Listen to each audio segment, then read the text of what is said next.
Olá, aluno, seja bem-vindo a mais um semestre letivo.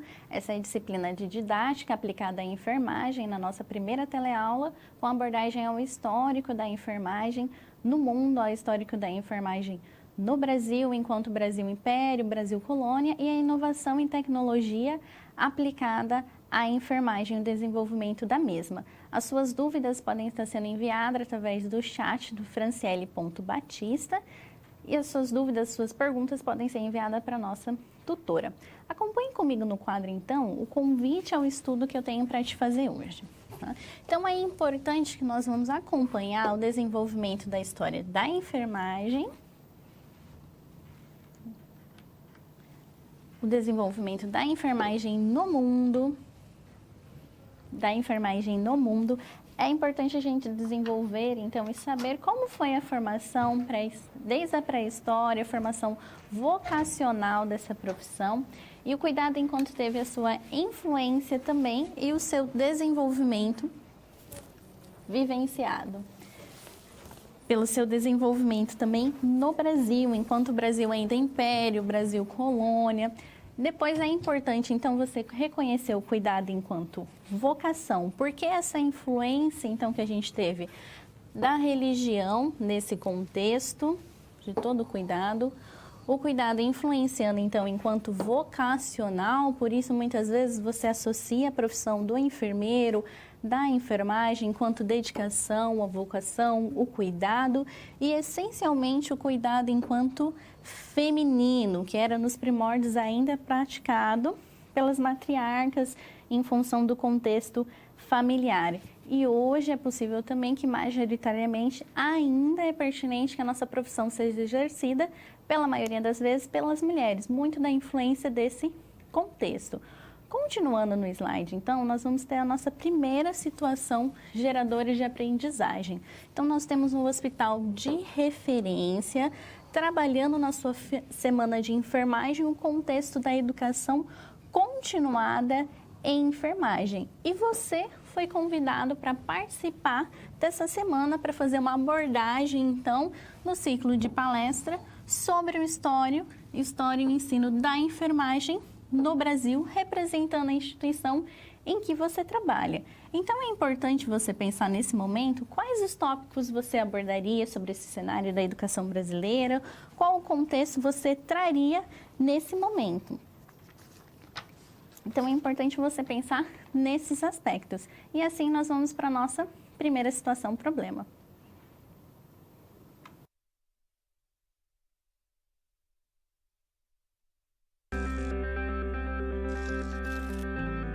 Olá, tudo bem?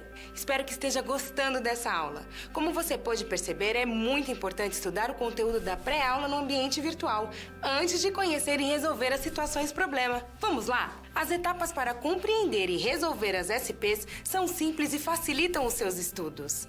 Primeiro, é necessário conhecer e interpretar os detalhes da situação problema, entender onde se passa a situação, quais agentes estão envolvidos e quais recursos estão disponíveis. Depois, é a hora de problematizar a situação apresentada, que são baseadas na realidade de mercado.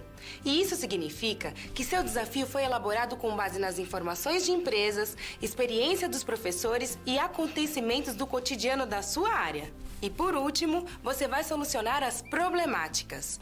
Para isso, você deve utilizar dos conceitos e das teorias vistas nas pré-aulas. Ficou claro? Então o desafio está com você. É hora da SP1. Caso surja um ponto de interrogação, você pode sempre acessar o fórum e enviar suas dúvidas, ok? Bons estudos e até mais!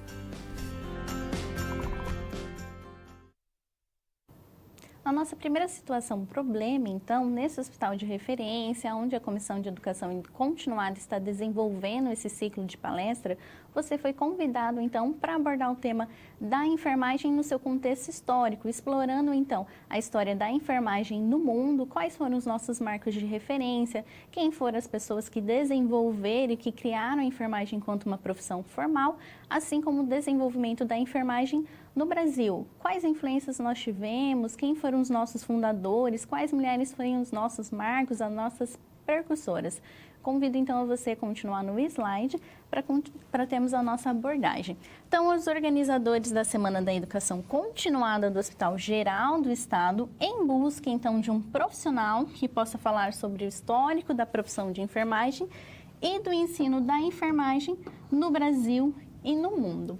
Nesse momento, então, é importante você refletir e perguntar para estar abordando no ciclo de palestra.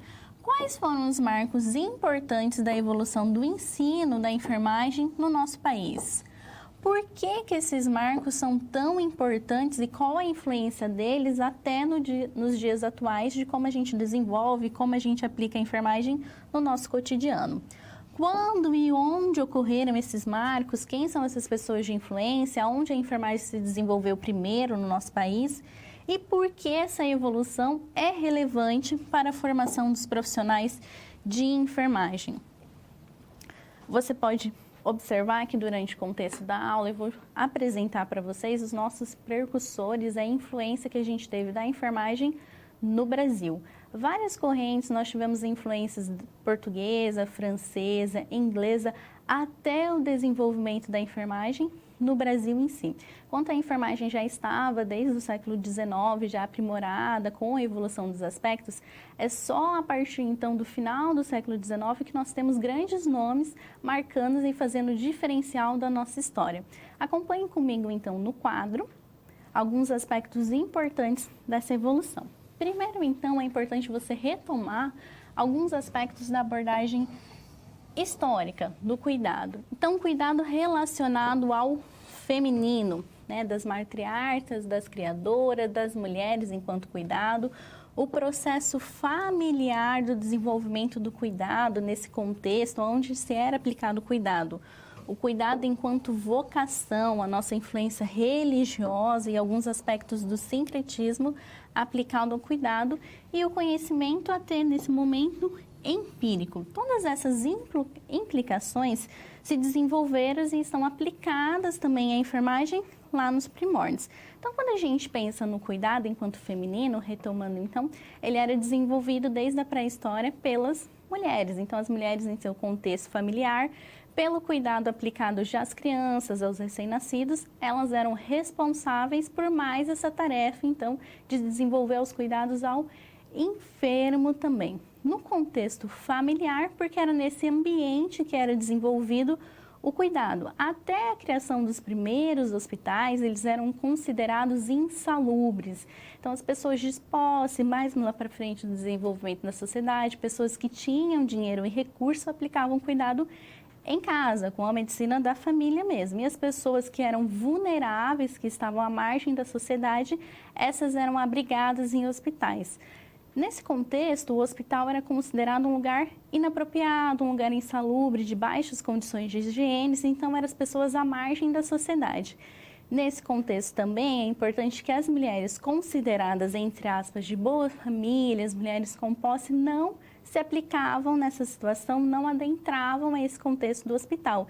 Então, ficou para as mulheres à margem da sociedade, associada ainda ao contexto vocacional, então muitas vezes desenvolvida por religiosos, por freiras, padres, pessoas vocacionadas e às vezes até mesmo por prostitutas ou as mulheres que eram remuneradas a esse contexto para exercer a profissão do cuidado.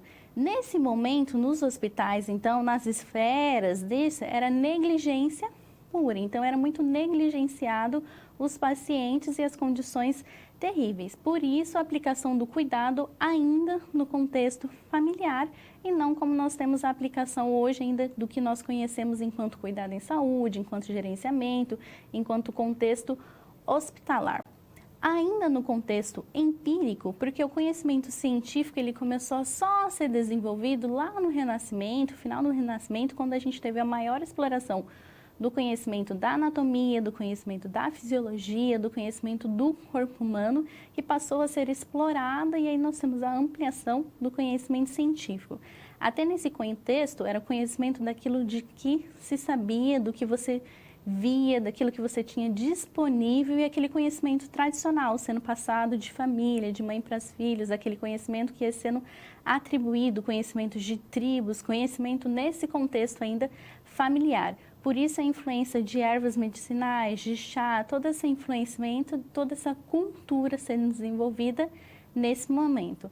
Continuando no próximo slide, então, nós vamos ter a nossa precursora na assistência à saúde e a nossa precursora na enfermagem, Florence Nightingale, que é uma inglesa, nascida em Florença, na Itália, em 1820, 12 de maio de 1820, teve a sua relevância e sua grande participação na Guerra da Crimeia, entre 1854 e 1855, conhecido como Dama da Lâmpada, né? A lâmpada ela tem um aprimoramento, um contexto, uma influência.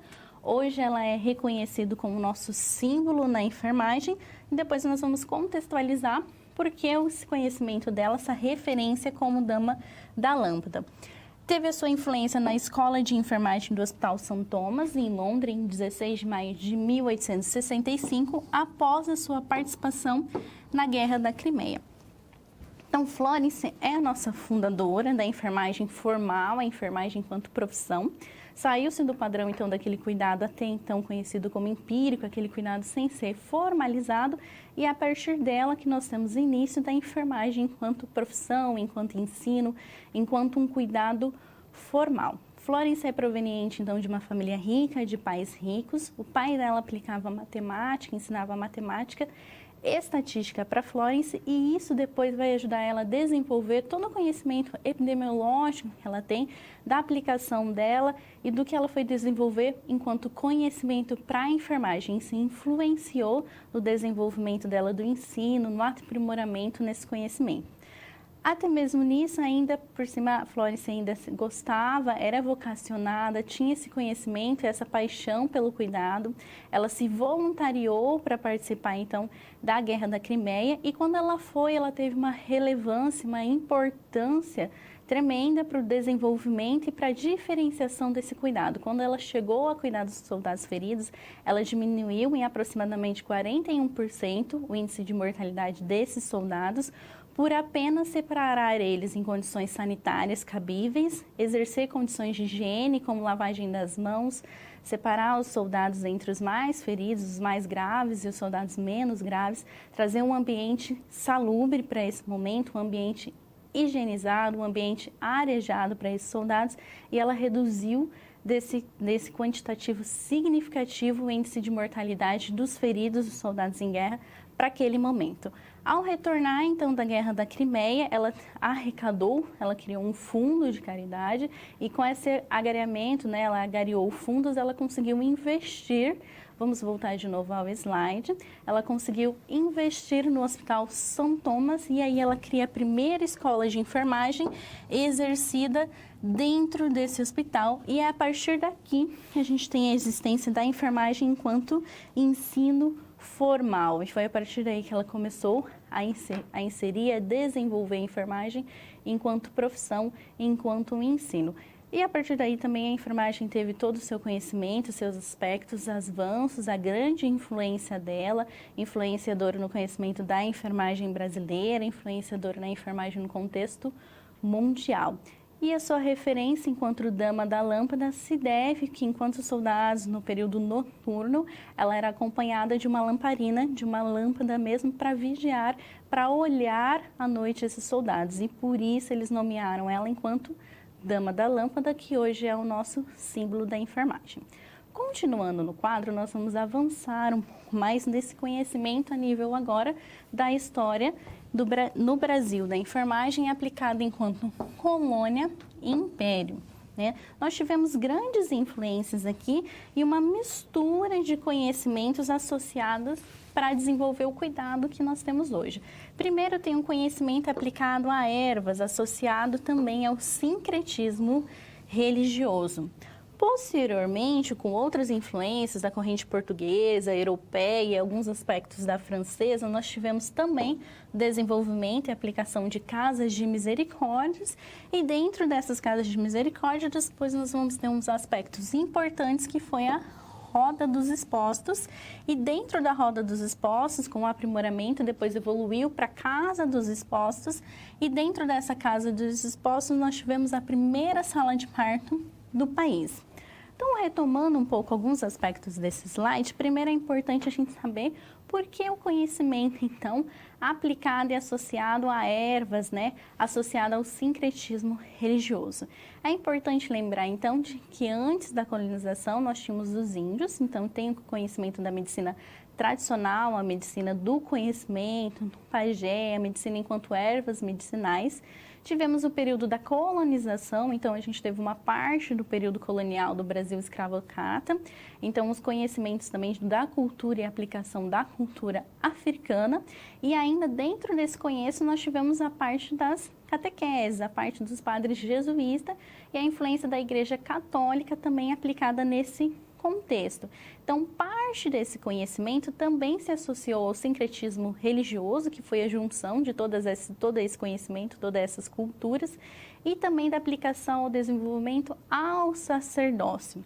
Depois da era da pré-era, né, antes da parte da pré-história, quando a gente teve a ascensão da Igreja Católica, nós tivemos o cuidado muito voltado ao sacerdócio, ao desenvolvimento do sacerdote. Então, cada cultura aplicava-se ao que tinha de referência, seja o sacerdote, o pajé, quem fosse a pessoa de referência, e ele se tornava o responsável por exercer o cuidado aos enfermos, e essa atribuição também acarretando mais ainda, atribuindo ao cuidado vocacionado. Então, quando a gente pensa na história do cuidado no Brasil, nós associamos essas três principais correntes: a conhecimento do que tinha na cultura africana, a influência dos nossos nativos, mesmo do processo indígena, do conhecimento enquanto erva medicinais, e o processo de catequização, o processo do sacerdote, dos padres jesuítas. É importante também relembrar que houve uma época enquanto a enfermidade foi reconhecida enquanto pecado, ou enquanto aquela pessoa estivesse à margem da sociedade,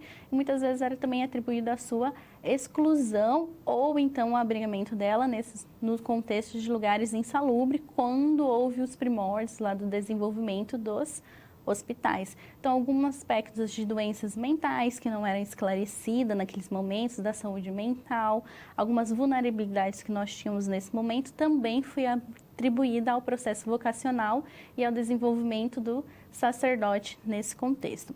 Com a evolução, as aplicações também, depois do conhecimento lá no Renascimento, conhecimento da anatomia, o conhecimento de patógenos, o conhecimento do processo de saúde e doença, esclareceu grande parte da enfermidade e hoje ela tem outras atribuições no contexto do cuidado. Retomando o slide, então, depois que nós saímos desse processo, desse sincretismo religioso, mais para frente, a partir do século XVIII, XIX, nós tivemos a influência, então, da coroa portuguesa, influência europeia, francesa e aqui o desenvolvimento da Casa de Misericórdias. As Casas de Misericórdias, elas foram importantes porque elas abrigavam a população que estava vulnerável. Então, grande parte da população que tinha posses, que tinha atribuição, recursos financeiros, eram cuidados no contexto familiar. Mas existia uma parcela da população que não tinha nem o recurso financeiro, muitas vezes não tinha nem o recurso familiar, e ela é abrigada, então, nessas casas de misericórdias, que foram onde teve o primeiro desenvolvimento dos hospitais, e aqui nós tivemos uma grande influência da corte portuguesa e também influência da corrente do pensamento europeu e do pensamento francês no nosso cuidado nesse momento. Retomando os slides, é importante a gente referendar, então, o que foi e lembrar a Roda dos Expostos. Você pode ver depois a figura no seu livro didático do que foi a Roda dos Expostos. A Roda dos Expostos, ela foi pensada primeiramente pelo Papa Inocêncio II, lá no século XII, após ele ver a retirada de 3 bebês do Rio Tigre. Era comum naquela época que mulheres vulneráveis, prostitutas, que não tivessem condições de criar essa criança, por algum motivo, elas atirassem ou abandonassem essa criança à morte. Mas era muito comum abandonar essa criança mesmo no rio. Então, após ele ver a retirada de 3 corpos das crianças, ele pensou, então, nesse engenho, nesse desenvolvimento desenvolvimento, que era uma roda de madeira, para que se deixasse essas crianças que estavam vulneráveis ou que eram abandonadas, e por isso ela ficou conhecida como Roda dos Expostos. A partir do Papa Inocêncio III, então, ele traz essa roda para junto das casas de misericórdias também, onde essas crianças eram abrigadas. Pensando nisso, aqui no Brasil, a partir do desenvolvimento da Casa de Misericórdia, nós também tivemos a Roda dos Expostos. Retomando o slide, nós vamos ter dentro dessa Casa dos Expostos a evolução para Casa dos Expostos depois. Essas crianças que ficavam desabrigadas, que eram deixadas, elas começaram a ser cuidadas pelas religiosas que já trabalhavam nas casas de misericórdias. Então, por isso, criou-se a Casa dos Expostos para abrigar essas crianças que ficavam vulneráveis, não tinham para onde voltar, onde ser deixadas, e elas acabavam ficando nesse contexto. E é dentro dessa Casa dos Expostos, então, que nós vamos ter a primeira sala de parto, e as mulheres que já tinham uma vulnerabilidade, que pensavam em um abandono dessas crianças, puderam ter os partos, e as crianças também puderam ser já deixadas, não mais nas rodas, mas nesse contexto também ter mais um lugar para ter o apoio depois do desenvolvimento dessas crianças. Lógico que essa medida ela não resolvia todo o problema de vulnerabilidade, mas ela reduziu de forma significativa o índice de mortalidade das crianças daquela época. Voltando ao slide, então, nós vamos começar o contexto do desenvolvimento da enfermagem no Brasil com alguns nomes de referência. Então, nós vimos Florence como referência mundial, nossa percussora da enfermagem, e no Brasil, então, ainda no processo de desenvolvimento do Colônia, Império, nós vamos ter um grande nome que foi a enfermeira Ana Nery, assim como mostra a imagem. Ana Nery nasceu, então, em 13 de dezembro de 1814, em Cachoeira, na Bahia. Ficou viúva muito jovem, aos 29 anos, com 3 filhos. E ela teve o seu desenvolvimento, assim como Florence teve grande influência na Guerra da Crimeia, Ana Nery teve a sua influência na Guerra do Paraguai. O que é importante saber de Ana Nery e da sua influência no Brasil? Então, Ana Nery, ela ficou viúva, ela é casada com um soldado também. Nesse contexto, nós tínhamos a aplicação da Guerra do Paraguai. Então, aos 29 anos, ela fica com os 3 filhos. 2 filhos eram militares e um era médico. Os filhos estavam na guerra. E é nesse momento que ela decide, então, servir de forma voluntária, junto com o batalhão de voluntariados, a guerra para o cuidado. Ela recebe informação, treinamento de freiras, então, que já tinha essa base dessa formação do cuidado, e ela se dispõe, então, aos 51 anos de idade, a exercer esse cuidado na Guerra do Paraguai.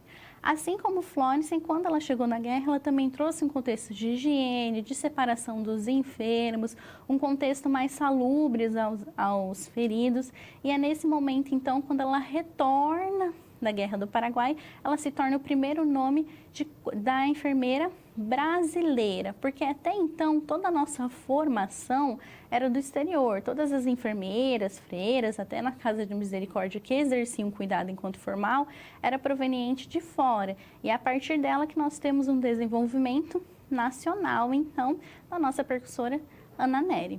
Continuando, então, o cuidado no contexto do Brasil, nós vamos ter alguns episódios marcantes desse desenvolvimento, então.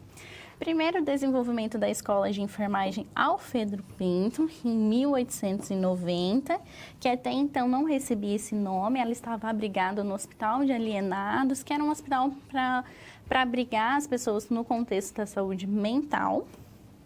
Em 1903, nós temos a influência da reforma do movimento sanitarista por Oswaldo Cruz.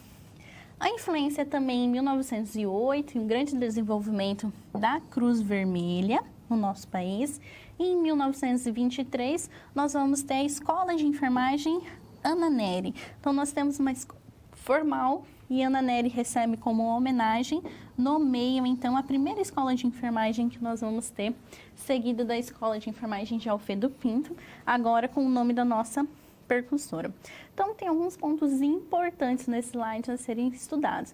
Então, a Escola de Enfermagem Alfredo Pinto, ela foi abrigada, né, no Hospital de Alienados, que foi o primeiro hospital desenvolvido no nosso país, para abrigar as pessoas, então, vulneráveis no aspecto da saúde mental.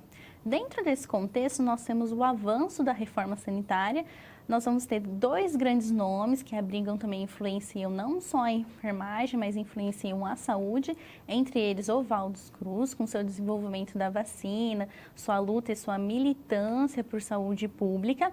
Até mesmo nós vamos ver depois, tem dentro da história do país a revolta da vacina atribuída a esse momento também e a sua aplicação nesse contexto da enfermagem. Retomando os slides, quando nós continuamos e nós abrigamos aqui a Cruz Vermelha, ela é importante não só no desenvolvimento e na sua aplicação, mas no próprio conhecimento da enfermagem e desenvolvimento formal. Muitas vezes nós tivemos treinamentos aplicados pela Cruz Vermelha, parceria com a Fundação Rockefeller, que trazia enfermeiras de fora, as enfermeiras francesas, enfermeiros com conhecimento de toda a Europa, para dar esse treinamento a princípio formal, até que a escola de enfermagem, até nós temos o desenvolvimento em docência, em professoras nacionais. Retomando o slide, nós vamos para o próximo passo, que vai ser a criação da escola de enfermagem, que vai receber o nome de Ana Nery, que hoje está presente na Universidade do Rio de Janeiro.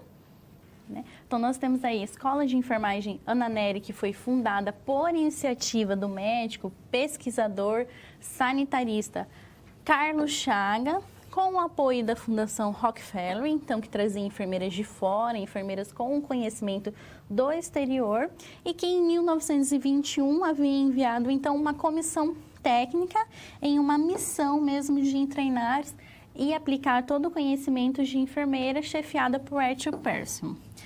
E mais para frente, em 1926, nós vamos ter a criação do primeiro órgão regular, então, que é a criação da Associação Brasileira de Enfermagem, hoje conhecida por esse nome, como a ABEM, que vai padronizar o ensino. A princípio, ela foi pensada como departamento, ela teve outra aplicação de nome, e a partir de 1954 ela recebe o nome como padronizado mesmo como ABEM.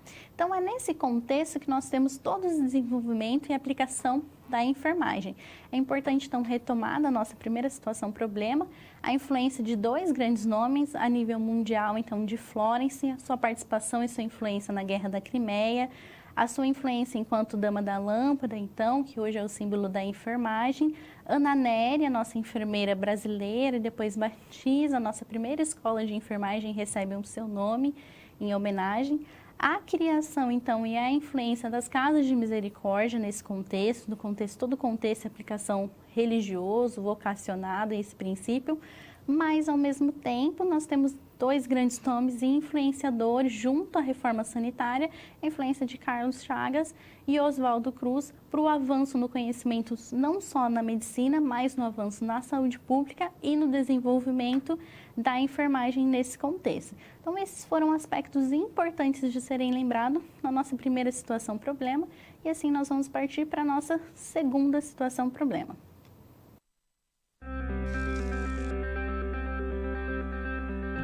Opa, e aí? Como você se saiu com a primeira SP? Com as dicas que a gente viu, nem ficou difícil, não é mesmo? Você percebeu o caminho traçado para obter uma solução satisfatória? Primeiro, você estuda os conceitos teóricos. Em seguida, você conhece e avalia a situação. E só então você tem conhecimento suficiente para se empenhar em resolver a situação-problema.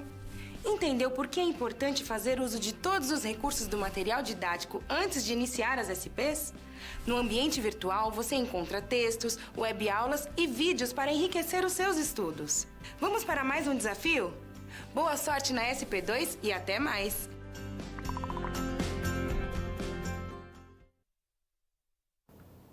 Na nossa segunda situação problema, então, você vai continuar a ser convidada por esse hospital de referência na abordagem ainda no ciclo de palestra, só que agora com outro contexto. Agora você vai aplicar o seu conhecimento no ensino e na regulamentação da enfermagem no Brasil. Acompanhe no quadro, então.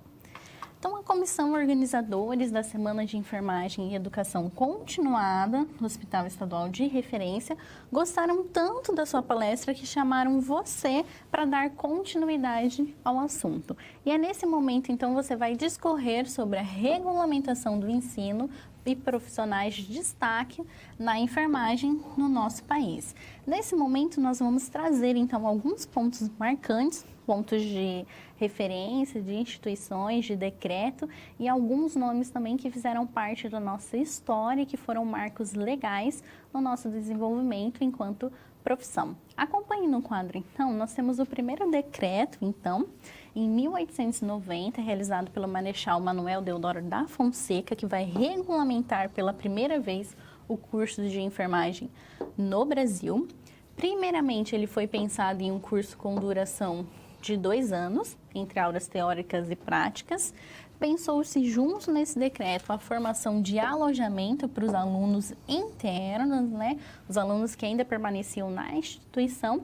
E é a primeira vez, então, que se pensa na criação de salário e o estabelecimento, então, de tempo para a contribuição da aposentadoria desse profissional de enfermagem. Então, na figura você pode acompanhar uma das aulas de dietética, então, da enfermeira Raquel Bobo, como era realizada essa prática, então, essa aula. Então, é a partir do decreto, então, de Deodoro Manoel Deodoro da Fonseca que nós temos a instituição do ensino enquanto regular nesse país. Ele foi pensado em 8 inscritos. Nós temos 8 à disposição de como esse curso deveria ser realizado e dentro dessa disposição, então nós temos a regulamentação, ele num período de 2 anos, ainda curto, mas com atribuições de aulas de anatomia, fisiologia, de aulas de conhecimentos práticos, conhecimentos teóricos, então, nesse momento. É a primeira vez, então, que se pensa no aluno enquanto morador da instituição. Nós tínhamos participantes externos, também alunos que iam e voltavam ao seu domicílio, mas nós tínhamos muitos alunos e alunas, nesse momento, que residiam, né, que moravam na instituição. E é nesse momento, então, que o decreto formula que esses alunos deveriam ter o auxílio do curso também, para que ele cursasse de uma forma adequada, então que houvesse um lugar onde repousar, um lugar onde ele tivesse habitação, comida para desenvolver o seu curso, então, e continuar terminar o curso. E é nesse primeiro momento, então, que se pensa na criação tanto de salário, enquanto esse profissional era remunerado, e na criação também de uma perspectiva para a aposentadoria. Então, é a primeira vez que ele é pensado enquanto profissão formal no Brasil. Continuando no slide, então, nós vamos ter a primeira escola de enfermagem, então, as escolas de enfermeiras, pensada pelo Departamento Nacional de Saúde Pública, pelo Decreto 15.799, em 1922. E, posteriormente, nós temos ela rebatizada aqui como Escola de Enfermagem Ana Nery, a nossa precursora, que hoje encontra-se na Universidade Federal do Rio de Janeiro e foi primeiramente pensada, idealizada e desenvolvida pelo Dr. Carlos Chagas, médico sanitarista, que teve a sua importância e relevância para o conhecimento de enfermagem. A Escola de Enfermagem Ana Nery, ela existe até hoje, ela está localizada na Universidade Federal do Rio de Janeiro. Foi pensada assim, primeiro com outro nome ainda, como Escola de Enfermeiras, Departamentos de Enfermagem, e depois ela recebeu esse nome em homenagem à enfermeira Ana Nery. Continuando no quadro, então, nós vamos ter alguns marcos, alguns nomes históricos da nossa profissão. Algumas pessoas que fizeram diferença, que tiveram influência positivas.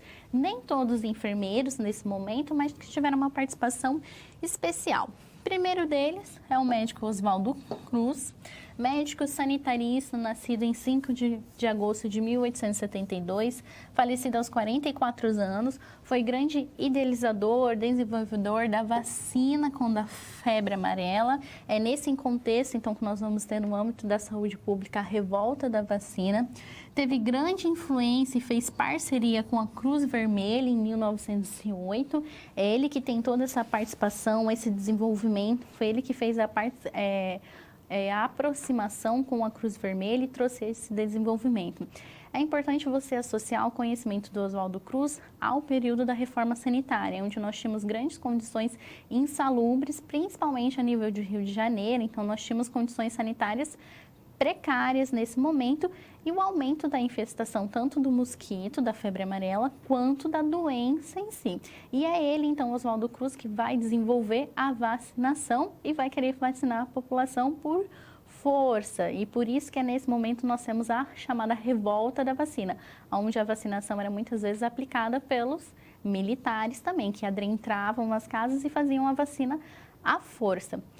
Teve a sua implicação de importância na redução tanto do combate ao mosquito quanto na redução da doença para aquele momento, a grande descoberta da vacina e do combate à febre amarela, mas teve o outro contexto também que foi um embate por força em toda a nação.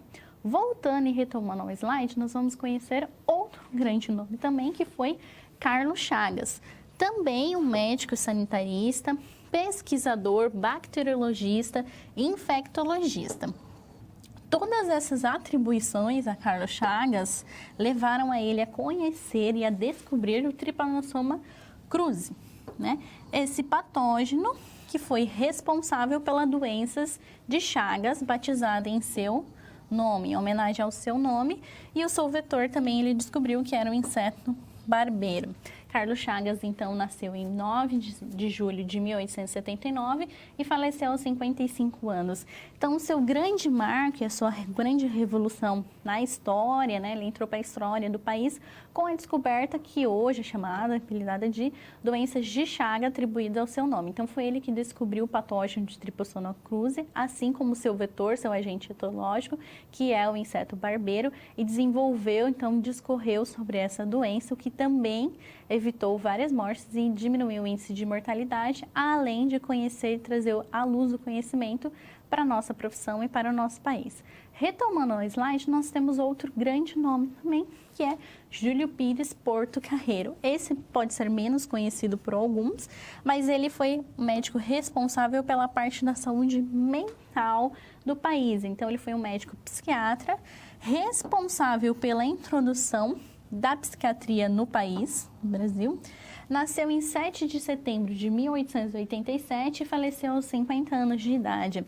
Júlio Pires, ele foi o grande responsável e o grande militante no contexto da enfermagem enquanto profissão formal. Foi ele que trouxe à luz também a nossa profissão, tanto no contexto da saúde psiquiátrica, da saúde mental, mas ele também publicava e tinha sua grande relevância e atribuía relevância e importância ao profissional enfermeiro, à enfermagem. Ele trouxe avanços, atribuição, ele publicou um artigo que tem o nome no seu livro didático, que você pode, que eu referendo, você pode estar lendo nesse momento também, onde ele traz grandes implicações, grandes atribuições ao profissional da enfermagem. Continuando no slide, nós vamos ver outros nomes agora de mulheres. Até então nós vimos nomes masculinos com a sua importância, médicos, sanitaristas. Agora nós vamos ver os nomes de enfermeira. Quem são as nossas precursoras enquanto mulheres que trouxeram atribuições e relevância para a nossa profissão? A primeira delas é Raquel Lobo, nascida em 18 de junho de 1891, falecida aos 42 anos, foi voluntária da Cruz Vermelha na Primeira Guerra Mundial, realizou o curso formal de enfermagem no nosso país, estudou e depois foi a primeira, teve a sua aplicação prática também na Escola de Enfermagem Ana Nery, e ela criou em 1932, 32 e 33 os Anais de Enfermagem, que hoje é conhecido como a Revista Brasileira de Enfermagem, a REBEM. Foi ela a primeira pensadora e idealizadora da enfermagem enquanto pesquisa. Até então, nós tínhamos o conhecimento teórico e prático da profissão. É através dela, dessa enfermeira Raquel Lobo, que nós vamos ter os primórdios do que é o ensino à pesquisa, do que é o ensino à extensão. E ela vai criar, então, esses anais em 1932, entre o período de 32 a 33, e depois ele vai receber o outro nome como a Revista Brasileira de Enfermagem, que é uma das principais veículos de mídias de divulgação no nosso país hoje. Continuando, então, no slide, nós vamos ter o nome de outra grande mulher, de outra grande enfermeira na nossa história, que é Edith Magalhães Franco. Nascida, então, em 9 de maio de 1889, falecida aos 80 anos, formou-se na Escola de Enfermagem Ana Nery, foi a primeira docente de enfermagem na Escola Ana Nery. Até então, nós tínhamos uma formação proveniente de fora, de outras escolas, e ela é a primeira brasileira a se formar e a trazer o conhecimento, então, nacional para a Escola Ana Nery. Foi cofundadora da Associação Nacional de Enfermagem Diplomadas, o que hoje vem a ser conhecido por ABEM, junto com Raquel Lobo. As duas pensaram e desenvolveram não só os anais de enfermagem, mas pensaram na Associação Brasileira de Enfermagem, que receberia esse nome posteriormente. Então, Edith Magalhães, ela teve a sua relevância e a sua importância nesses aspectos também. Teve o seu ensino, estudou na Escola de Enfermagem Ana Nery e depois foi a primeira docente brasileira da escola e cofundadora do que hoje nós temos por nome da ABEM, e junto com a Raquel Lobo também aprovou e desenvolveu o que eram os anais de enfermagem, hoje conhecido e batizado como a Revista Brasileira de Enfermagem. Então, é a partir desse momento que nós temos grandes nomes nacionais. Até então, nós tínhamos nomes internacionais, enquanto enfermeiras, mulheres provenientes de fora, e é a partir desse momento que nós começamos a nossa formação nacional de conhecimento. Retomando o slide, nós vamos ter outro nome de outra mulher influente, importante, relevante para a nossa história, que foi Hilda Ana Christmann. Nascida em 6 de março de 1900, falecida aos 95 anos, ela cursou enfermagem no Hospital Bom Samaritano. Ela recebeu bolsa da Fundação Rockefeller. Lembra da Fundação Rockefeller, que veio para apoiar, para incentivar o desenvolvimento formal da enfermagem, vem em apoio. Hilda Christmann recebeu bolsa dessa instituição, ela foi para fora, teve um conhecimento de fora, também depois atribuiu esse conhecimento dentro do nosso país. Também, assim como Edith Magalhães, ela foi docente na Escola de Enfermagem Ana Nery e ela que desenvolveu a primeira semana de estudos de enfermagem em Santa Catarina. Hilda Ana Christmann, ela teve alguns passos pelo nosso país. Ela não ficou restrita só à Escola de Enfermagem de Ana Nery, só no Rio de Janeiro, mas ela passou por alguns outros centros do nosso país. Ela teve a sua atribuição também em São Paulo, ela vai para desenvolver a primeira subseção da Associação Brasileira de Enfermagem.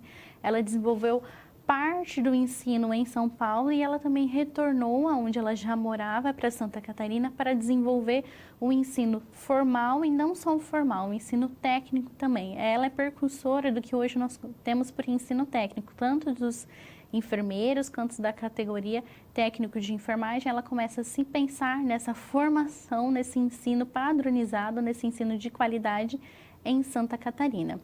São 3 grandes mulheres, 3 grandes nomes que têm a sua importância e relevância para o nosso país. A criação da escola enquanto instituição, primeira docente brasileira, depois a criação dos anais, das revistas, a primeira instituição, então, de órgão regulador do nosso ensino, da ABEM, e toda essa formação no contexto agora nacional. Continuando nossos slides, nós vamos ter outro grande nome, que é Wanda Horta, conhecida, a nossa Wanda Aguiar Horta, nossa primeira teorista da enfermagem.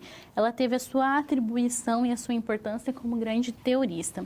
Então, nascida em 11 de agosto de 1926, falecida aos 55 anos, em 1948 ela cursou enfermagem na USP. Em 53, teve licenciatura em História Nacional e pós-graduou-se em Pedagogia e Didática Aplicada à Enfermagem na USP. Fez doutorado na Escola de Enfermagem Ana Nery. Em 1973, foi professora adjunta da Escola de Enfermagem na USP. E em 1973, ela criou a Teoria das Necessidades Humanas Básica. Uma das nossas primeiras teoristas, então, com aplicação prática na enfermagem. A Teoria das Necessidades Humanas Básicas, Wanda Aguiar inspirou-se na teoria de Maslow, então nas teorias das necessidades básicas também, e inspirou o desenvolvimento de sua própria teoria. Então, toda essa trajetória que ela percorreu inspirou ela a criar essa teoria que nós trabalhamos hoje em dia também e que são inspiradas em uma pirâmide, como uma base social do desenvolvimento fisiológico do indivíduo. Acompanhe no slide, então, nós vamos ter alguns pontos relevantes e marcantes dessa teoria, teoria humana das necessidades humanas básicas.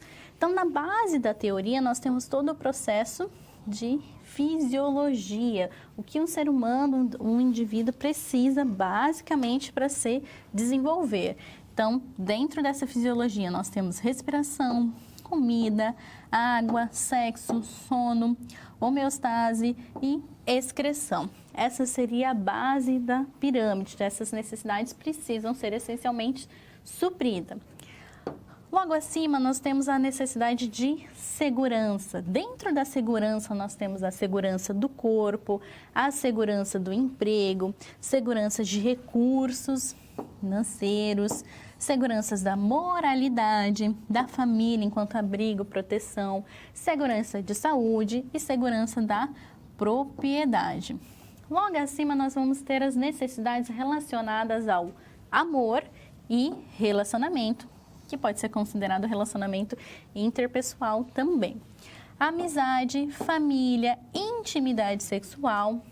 Logo acima, nós temos os aspectos relacionados à estima, ou considerado também da autoestima do indivíduo. Dentro desses aspectos, nós temos a própria autoestima, confiança, conquista, respeito aos outros, respeito às outras pessoas e respeito para consigo também.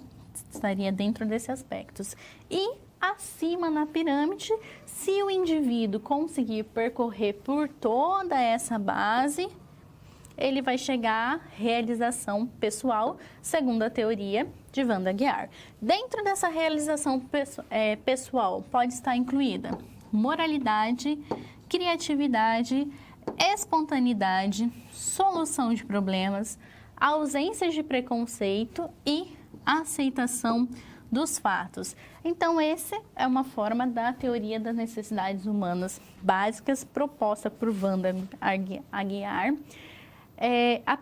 Uma das primeiras teoristas, então, que nós temos aplicada à enfermagem. A teoria não foi desenvolvida propriamente só para a enfermagem, mas ela é aplicada a princípio em si, mas é uma teoria também que se pode se ampliar e se aplicar em outras áreas da saúde. A Wanda Guiar, ela começou a pensar em como esse indivíduo estaria desenvolvido. Então, até então, nós tínhamos o conhecimento teórico e prático do processo da enfermidade, da doença, e não o desenvolvimento do indivíduo. Essa teoria ela foi pensada não somente para a doença, para o enfermo, para o nosso paciente em si, mas ela também pensou essa teoria, a princípio, para o próprio profissional da enfermagem, enquanto indivíduo, enquanto aplicador desse cuidado. Então, a teoria ela foi desenvolvida nesses dois aspectos, o olhar do indivíduo enquanto profissional de saúde, e no olhar do indivíduo enquanto enfermo, enquanto paciente, enquanto pessoa que precisa de necessidades, que tem a necessidade de ser suprida não só da enfermidade, mas de outras bases também, assim como ela explora na sua teoria. Continuando, então, nos nossos slides, nós vamos ter um referencial de alguns aspectos que nós temos aqui, desde a criação da ABEM ao que nós temos hoje em dia. Então, em 1926, tem a criação da ABEM, não ainda com esse nome, mas como Associação Nacional de Enfermeiras, lembra? Pensada por Edith Magalhães e por Raquel Lobos. E depois, posteriormente, vai receber em 1954 o nome conhecido por nós hoje como Associação Brasileira de Enfermagem. Então, Edith Magalhães foi a primeira diretora da instituição. Em 1945, nós temos a primeira sede em São Paulo. Em 54, recebe o nome atual, conhecido hoje como ABEM.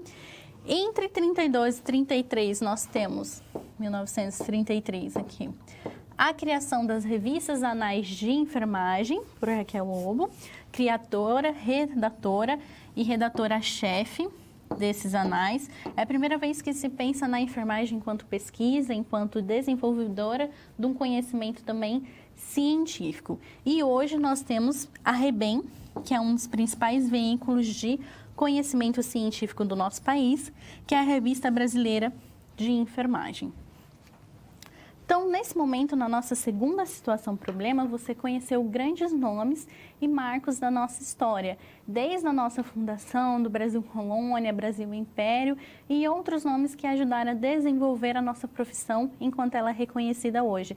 lembre-se sempre do processo da reforma sanitária, a influência desses historiadores, como Oswaldo Cruz, Carlos Chagas, né? Toda essa influência que eles tiveram não só no âmbito sanitário, mas principalmente para a enfermagem e dos grandes nomes aplicados às nossas grandes enfermeiras, como Edith Magalhães, Raquel Lobos, Ana Christmas, que tiveram seu desenvolvimento trazendo do conhecimento não só formal e padrão daquela época, mas também da sua aplicação e do seu conhecimento científico para o que nós temos até hoje firmados, como o órgão reconhecido que é a ABEM, a nossa Associação Brasileira de Enfermagem, e a nosso veículo, a nossos artigos, toda a nossa publicação científica vinculada à REBEM, que é a Revista Brasileira de Enfermagem. Essa foi a nossa segunda situação problemas e assim nós vamos para a nossa terceira situação problema.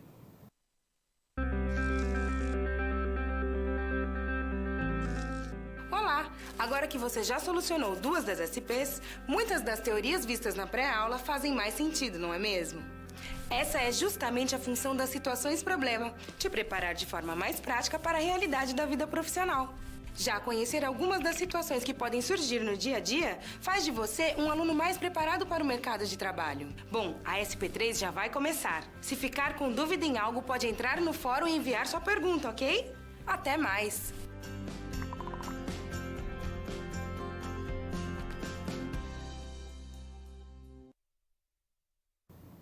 Nessa terceira situação problema, nós ainda vamos estar na instituição reconhecida, no nosso hospital de referência, que nesse momento pensou em você novamente para atribuir outros conhecimentos à enfermagem também. Vamos ao slide? Nesse momento, você foi convidado para discorrer, para palestrar novamente, agora sobre o ensino e o uso de tecnologias no ensino de enfermagem. Então, nesse momento, você vai trabalhar esses aspectos, né? O nosso hospital de referência, eles tiveram um problema com o palestrante que inicialmente ia fazer essa palestra e pensando que você já discorreu muito bem nos aspectos tanto do ensino da enfermagem quanto no aspecto da história da enfermagem, pensou-se em você então para falar agora sobre a tecnologia e inovação no contexto do ensino. Quando nós pensamos em ensino, muitas vezes nós vemos o padrão que nós temos hoje, não remetemos tanto no conhecimento quanto a enfermagem associada à tecnologia e o desenvolvimento do ensino. Parece ser algo muito atual, mas nós vamos perceber que é algo que vem desde o desenvolvimento dos primeiros séculos. Acompanhe, então, no quadro, no slide novamente, nós temos por educação à distância, desde esse pensado, século passado, no ensino à distância, pensado ainda a datilografia por correspondência. A princípio anunciada em jornais e folhetins, onde você podia realizar o ensino à distância. Essa foi a primeira vez, esses são os primeiros primórdios que nós temos um ensino formal de aplicação, só que meados à distância. Então, esses anúncios eram feitos por folhetins, por jornais, veículos da época, onde você podia fazer toda a formação, todo o seu conhecimento da datilografia através de um curso por correspondência. Retomando ao slide, nós vamos ver que esse período também foi ampliando e tiveram outras formações realizadas por esse veículo também. Em 1904, nós temos a formação do profissional no comércio e no setor de serviços, também por correspondência. Em 1937, nós temos os serviços da radiodifusora, vinculados posteriormente a uma ação educativa do Ministério de Educação, então que usava a rádio para difundir esse conhecimento.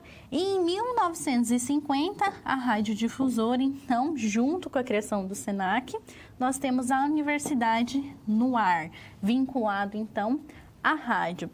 É nesse processo, então, nesse serviço, a partir de 1937, a rádio, como grande veículo de mídia, como grande veículo de propaganda e de fácil acesso a vários usuários, era uma época que você tem que pensar que não existia a tecnologia que nós temos hoje, né? Não tinha celular, não tinha internet, o acesso à televisão, o acesso a essa mídia também era remoto e difícil, então um veículo que chegava mais fácil à população era a rádio. E pensando-se nisso, nós temos então a radiodifusora, depois em parceria já agora com o existente com o Ministério da Educação, ela tem esse grande veículo de mídia e posteriormente é se pensado então a universidade no ar, onde todo o conteúdo era repassado através da rádio.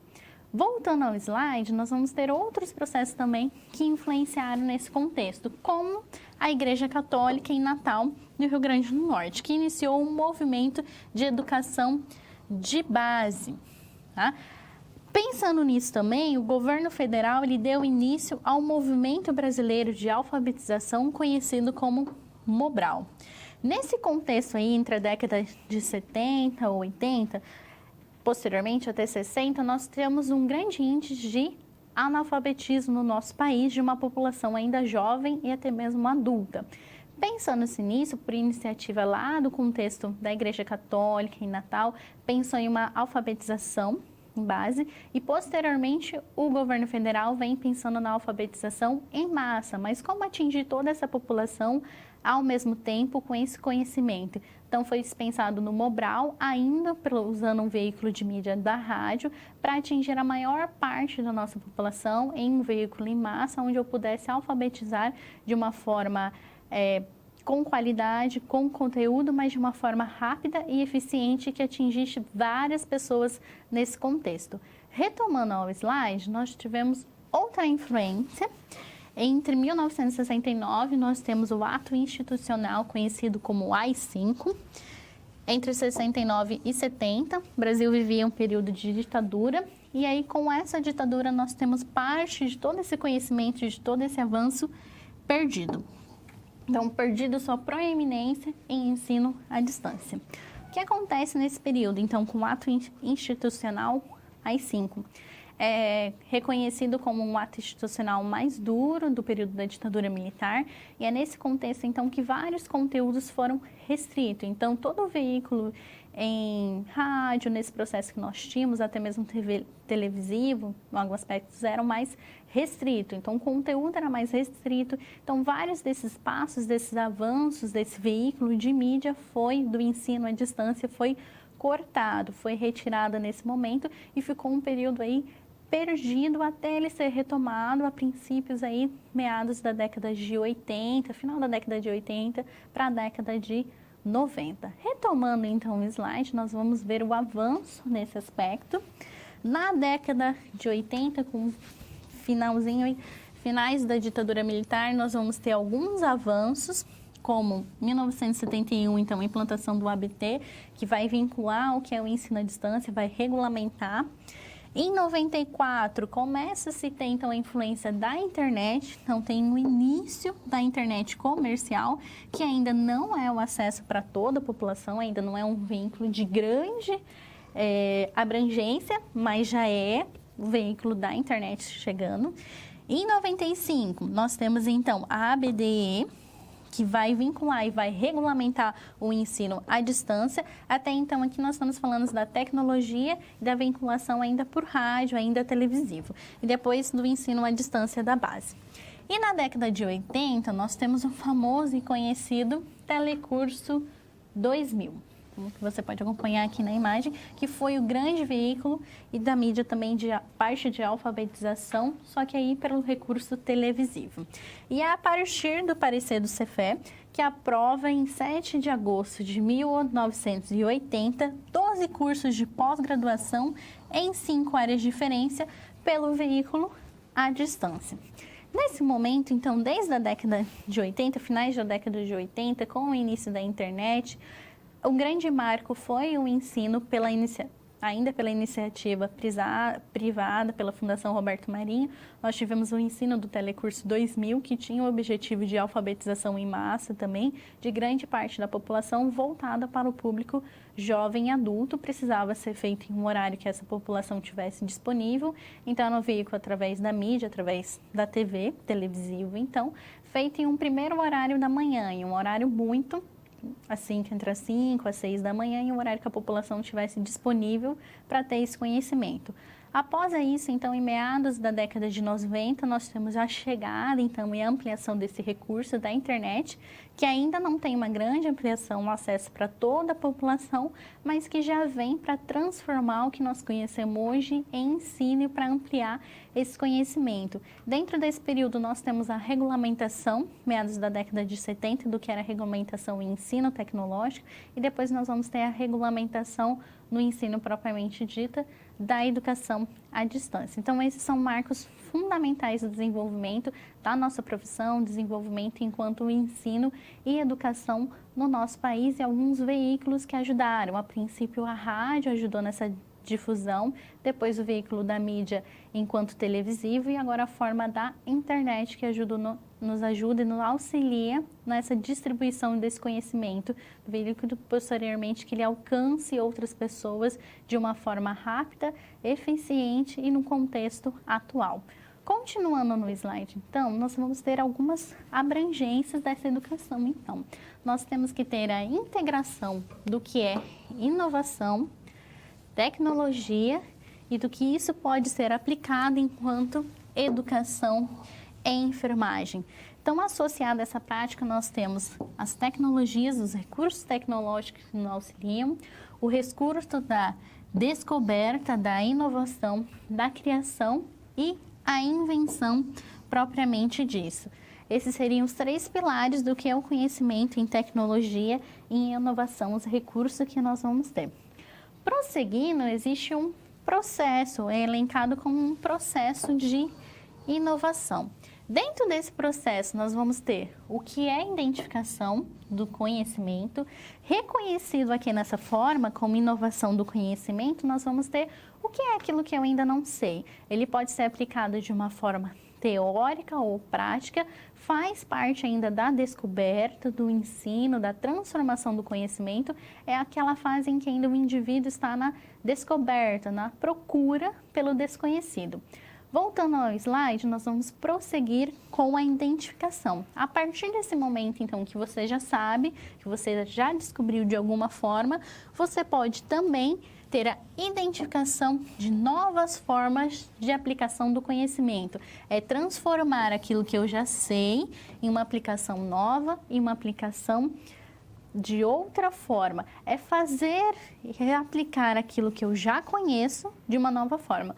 Como eu torno mais útil, como eu torno mais eficiente o conhecimento que eu já tenho, a prática que eu já tenho, como eu posso atualizar esse conhecimento.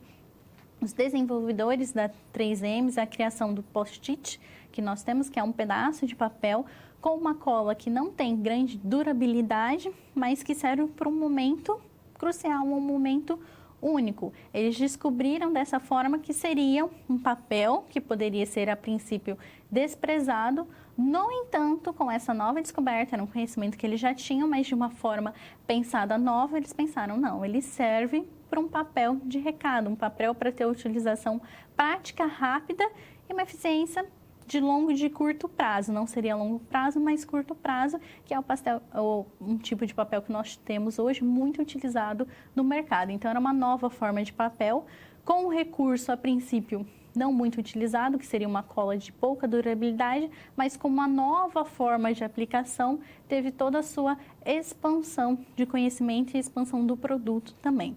Retomando ao slide, nós temos mais uma parte desse processo, que é a adição de novas formas de aplicação. Assim como eu falei do papel, do post-it, da cola, como a gente pode transformar, eu posso transformar também o meu conhecimento na prática em saúde. E além de fazer o que eu já faço com o conhecimento que eu tenho, como eu posso fazer e utilizar isso e aplicar de uma maneira nova, com o auxílio de tecnologia também, mas com o auxílio daquilo que eu já sei que eu posso transformar enquanto em cuidado. Historicamente, se nós formos pensar, todas as enfermeiras, nossas precursoras, elas sempre estavam avançando, desenvolveram escolas, depois criaram ANAIS e daí criou o órgão regulamentador, as associações que nós temos, foram conhecimentos e já saberes e práticas que estavam em andamento e elas foram inovando e transformando para chegar ao conhecimento que nós temos hoje. Retomando aos slides, nós vamos ter um processo ainda de inovação, mas de uma forma destrinchada nesse momento. Então, eu tenho a identificação do conhecimento, que é um processo de busca por meio dos vários mecanismos à disposição da instituição de novos conhecimentos. Eu tenho a identificação e as novas formas de aplicação do conhecimento que eu já tenho. Então, eu busco novas formas para se aplicar o conhecimento que está disponível. Isso se aplica também à tecnologia que eu tenho disponível. A adoção de novas formas de aplicação do conhecimento na prática de saúde. Então, eu posso ter um projeto piloto que eu estou desenvolvendo, estou pensando no recurso necessário para ser aplicado. Eu tenho a educação continuada desse pessoal, treinamento em equipe, o desenvolvimento desse profissional. E eu posso ter também as incubadoras de aprendizagem. Enquanto eu penso nesse conhecimento, do que me atribui, eu posso ter muito associado o que nós temos hoje em desenvolvimento do conhecimento das incubadoras de aprendizagem, que é um recurso utilizado ainda no ensino, enquanto o aluno está sendo formado, que eu posso transformar em uma simulação realística, o mais real, o mais próximo da realidade que eu consiga chegar, para o treinamento, para a aplicação desse conhecimento que está sendo desenvolvido com esse aluno, na prática. Então, as incubadoras têm muito dessa aplicação e auxiliam nesse recurso de transformação no aprendizado significativo para o aluno. Retomando ao slide, nós vamos desenvolver e conversar um pouco mais o que seria essa incubadora de aprendizagem, então, como nova forma de aprendizagem aplicada à enfermagem. Tá? Então, Segano et al. 2006, ele destaca que esse tipo de ambiente deve oferecer aos alunos orientações específicas para que eles desenvolvam serviço especializados em saúde, testando, aprovando novas tecnologias, novas técnicas e tecnologias em saúde. Ele pode ser amplamente discutido na biotecnologia, aquilo que eu ainda não levo para aplicação do indivíduo em si, mas eu já desenvolvo de uma forma inovando tanto no conhecimento desse produto, quanto no conhecimento da aplicação prática desse produto. Eu posso também aplicar novas tendências do gerenciamento do cuidado, novas práticas, novas técnicas, nova forma de exercer esse cuidado. Tem aplicação dela na biologia molecular e os procedimentos clínicos de pontas. Cada vez mais hoje em dia, nós temos esses conhecimentos, esses procedimentos clínicos de pontas. Nós podemos associar o conhecimento da robótica, associada na implantação, associada em cirurgias, né? Nós temos muitos robôs que são apenas manipulados ou desenvolvidos com o instrumentador, com o médico cirurgião, apenas manuseando esse instrumento, esse robô que vai executar toda a técnica cirúrgica. Temos aí em regulamentação ainda o que seria a consulta, tanto de enfermagem quanto a consulta médica à distância, passando aí a ser estudada, a ser implementada pelos congressos nacionais, depois para ser revisada pelo nosso órgão regulador, mas é algo da tecnologia que se já aproxima do nosso conhecimento. E temos você, enquanto aluno de EAD, que tem um ensino à distância que faz parte do desenvolvimento dessa tecnologia. Continuando no slide, nós vamos ter alguns marcos agora, algumas referências importantes, né, do provocando novas situações. Então, nós temos alguns nomes aqui importantes a serem estudados. Além da Florence, nós temos nome conhecido como da Florence, mas nós temos outros nomes que são desconhecidos pela maior parte da mídia, mas que tiveram uma implicação prática profunda no desenvolvimento da enfermagem. Então, em 1854, nós temos a nossa precursora Florence com práticas sanitárias. Em 1939, nós temos Elizabeth Kennedy com o movimento da poliomielite. Ela é importante e é relevante nesse contexto, no sentido que é uma enfermeira que descobriu que através de movimentos como movimentos fisioterápicos, movimentos dessas crianças, ela recuperava parte do movimento daqueles pacientes que estavam enfermos.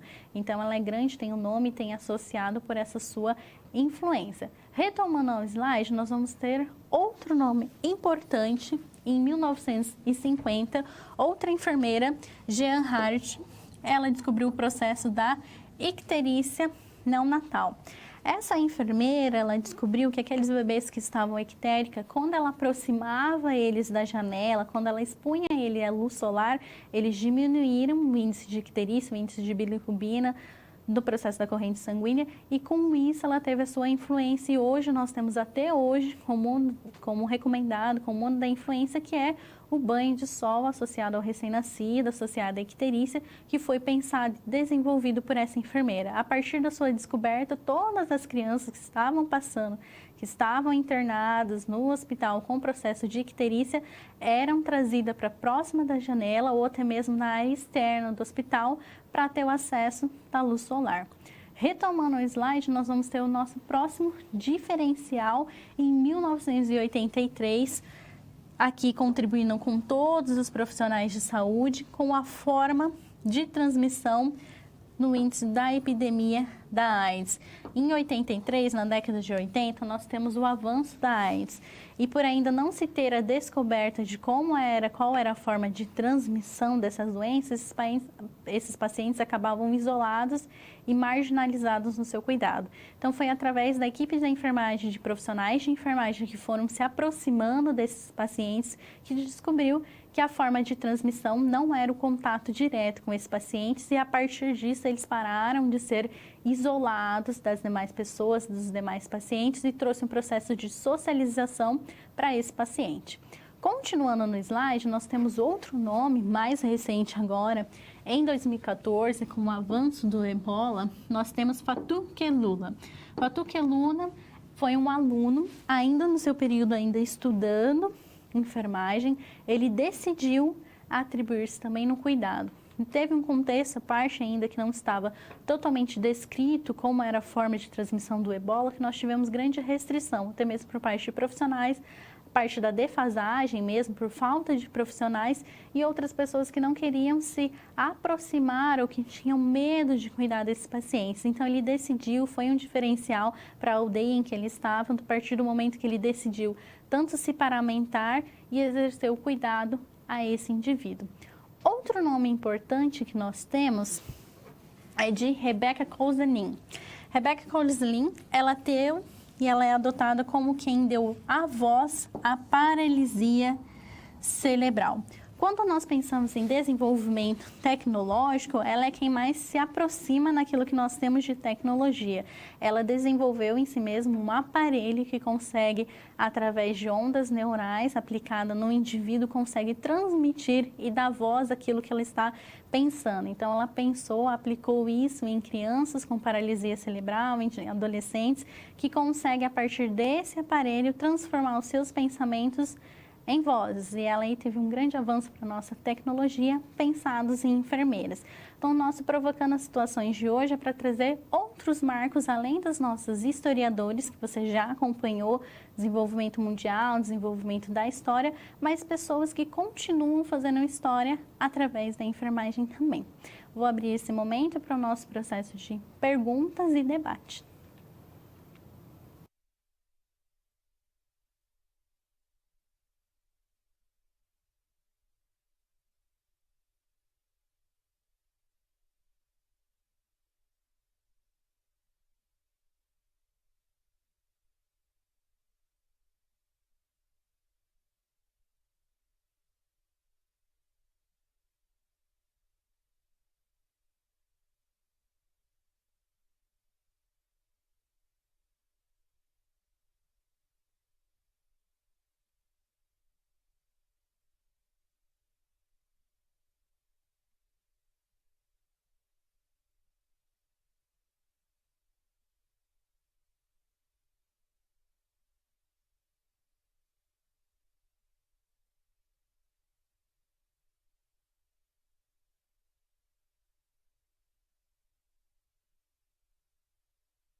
Lá no nosso vídeo de hoje não tivemos perguntas ou dúvidas, mas se você ainda quiser retomar, você pode estar acompanhando no chat posteriormente à aula ou nos fóruns de atividade que nós vamos ter também. É importante que você estude, se aplique para a sua aula e se prepare para a nossa próxima teleaula de didática aplicada à enfermagem e reveja alguns dos nossos conteúdos, como toda a aplicação do histórico e os nossos percussores enquanto conhecimento e desenvolvedores da enfermagem. Até a próxima teleaula.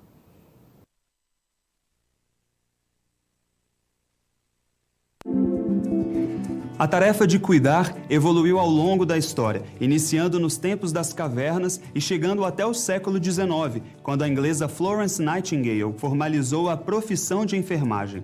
Nightingale também explorou os princípios do estudo científico e da pesquisa baseada em evidências. Assim, a enfermagem sempre esteve ligada ao processo de aprendizagem. No Brasil, os cuidados de saúde já eram realizados pelas tribos indígenas, por meio de tratamentos naturais. Já no período colonial, eram os conventos e os mosteiros que ofereciam cuidados. Mas foi apenas no século XIX que começamos a sistematizar os cuidados de enfermagem em nosso país, com a presença de Ana Nery na Guerra do Paraguai, atuação que deu a ela o título de primeira enfermeira do Brasil.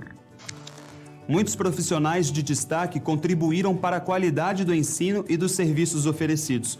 Oswaldo Cruz, por exemplo, foi um grande médico sanitarista. Foi ele quem trouxe a Cruz Vermelha para o país, introduzindo seus procedimentos e padrões de atendimento. Já o famoso médico e pesquisador Carlos Chagas fundou, em 1923, a Escola de Enfermagem Ana Nery. Edith Magalhães Frenkel foi a primeira aluna formada pela escola e fundou a Associação Brasileira de Enfermagem, a ABEM. Por fim, Wanda de Aguiar Horta foi a maior pesquisadora de enfermagem do Brasil. Ela buscou humanizar tanto o paciente quanto o cuidador. Todos esses profissionais foram fundamentais para alicerçar a ABEM, órgão que representa os interesses da classe, coordena os esforços de educação e fomenta e divulga a pesquisa na área. Essa divulgação também foi facilitada pela revista Anais de Enfermagem, depois rebatizada de REBEM, Revista Brasileira de Enfermagem, criada por Raquel Adoc Lobo. A publicação é a mais renomada da área no Brasil, abrigando artigos que elevam a qualidade do estudo e do ensino da profissão. Dentre os vários esforços para a educação em nosso país, certamente o ensino à distância ocupa a posição de destaque, sendo peça fundamental também para o ensino da enfermagem. Os cursos EAD já foram oferecidos por anúncios de jornal, enviados pelos correios, transmitidos pelo rádio, viraram telecursos na televisão e chegaram à era da internet. Outra ferramenta importante para o ensino é a inovação. Quando falamos em enfermagem, inovar significa transformar o conhecimento em novos serviços, novos procedimentos de cuidado e melhores resultados para a qualidade de vida da população. Uma forma de inovar é por meio das incubadoras de aprendizagem, que são grupos criados dentro das instituições de saúde e ensino com o objetivo de gerar um ambiente de experimentação de novas técnicas e materiais. Os cenários da educação brasileira em enfermagem são amplos e merecem ser aprofundados. Por isso, estude mais o assunto. Eu vou ficando por aqui. Até a próxima.